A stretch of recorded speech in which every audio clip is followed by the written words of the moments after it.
Each new day brings new challenges, but AARP only sees possibilities. We're tackling the concerns of our communities and supporting the kind of change that can benefit all of us. Take on today with AARP. Learn how at aarp.org/SD.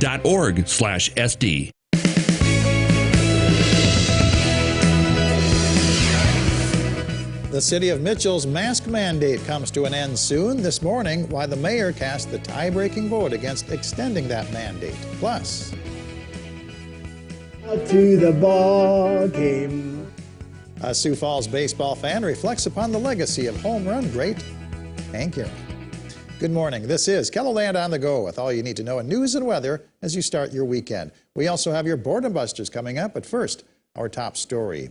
People in Madison, South Dakota took time last night to recognize the important work that healthcare workers and first responders provide to keep their community safe during the pandemic. People gathered at their front porches, back decks, and driveways to pay tribute to those on the front lines of the pandemic. The event was called A Pause for Applause and was organized by the Madison Regional Health Foundation. People taking part said it's important to show appreciation for the healthcare workers and all they've done for the community during the past year. A citywide mask ordinance in Mitchell will expire next week. The mandate has been in effect since November, but a vote came up this week before the city council on whether or not to extend it for another 30 days. The mayor cast the tie-breaking vote against the extension. My decision was based on looking at numbers that were trends and numbers that were going on within the state of South Dakota. I'm not saying don't wear a mask. I'm not saying if you feel comfortable in a mask, you shouldn't wear a mask. I'm not telling businesses you can't have a mask mandate in your facility. I'm just saying we don't need to mandate it as a city and that people can make their individual choices. Some businesses in Mitchell still plan to have a masking policy in place after the city mandate ends. A bill in the South Dakota legislature requiring a baby's biological sex at birth be listed on a person's birth certificate is drawing fire from the American Civil Liberties Union. The ACLU says the bill would force transgender South Dakotans to go through life with inaccurate birth certificates. But some lawmakers argue the bill is about fixing a lack of clarity. There's a problem with the courts in South Dakota interpreting sex differently. Some courts grant the benefit to change sex on a birth certificates and others deny it. Every year in South Dakota, it seems like South Dakota lawmakers zero in on the transgender community, and every year the transgender community is being hurt. House Bill 1076 is at the beginning of the legislative process. If it makes its way through committee, it will then move to the House floor for debate.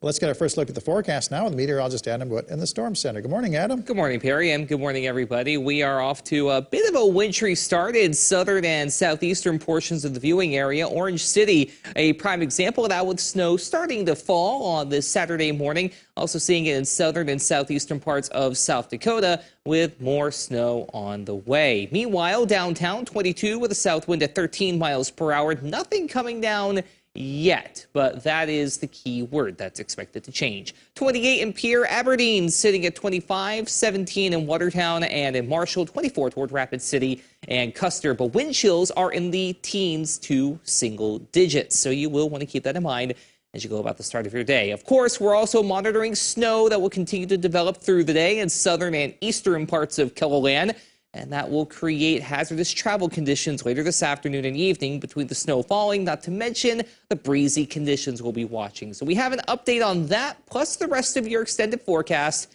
as we head along. All right, thank you very much, Adam. Well, baseball fans all over the world, including here in KELOLAND, are remembering baseball great and one-time home run king, Hank Aaron. Aaron died Friday at the age of 86. John Mogen of Sioux Falls has been a Braves fan since he was a kid. Very nice guy.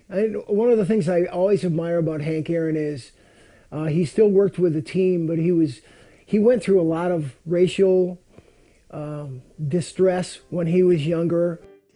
Logan got to meet Aaron when the Hall of Famer was in Sioux Falls in the early 1990s and had him sign this pennant from when Aaron played for the old Milwaukee Braves. The Washington Pavilion in downtown Sioux Falls is hosting a pavilion carnival featuring carnival-themed art, games, crafts, and prizes. The free carnival goes from 11 to 3 in the pavilion lobbies.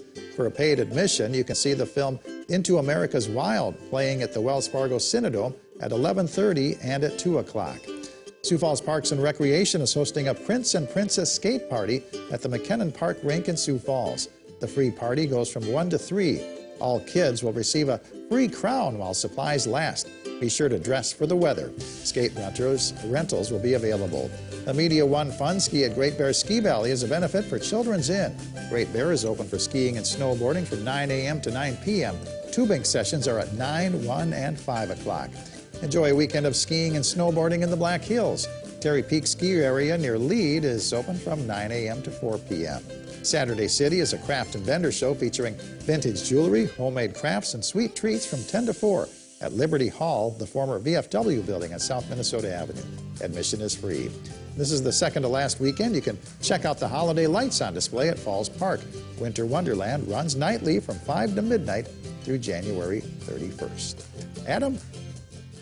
Well, here is that snow that we're keeping an eye on as we head through the rest of the morning and into the afternoon. It's been developing nicely and will continue to do so as we head later into the day. We can see some light to moderate snow, especially in southeastern portions of KELOLAND, headed into portions of Minnesota and northwestern Iowa, where we have a winter weather advisory in effect. This is for areas along I-90 from Chamberlain into Worthington, and then I-29 from the Watertown area down into Lincoln County, along with the rest of southwestern Minnesota, portions of northwestern Iowa, and then into Madison, Huron, Redfield, and the Miller areas through this evening, as we could see 2 to 4 inches of snow, and localized higher amounts are not out of the question. This is out of here by the time we reach the night tonight, but by Sunday, well, we still are going to have cloud cover sticking around. That's not going anywhere anytime soon, especially the further east you go. So it's going to be a gray day on Sunday, and even Monday for that matter. Speaking of the start of next week, there's another little area of low pressure that we're going to be keeping an eye on. It's going to try and jog to the north and send some light snow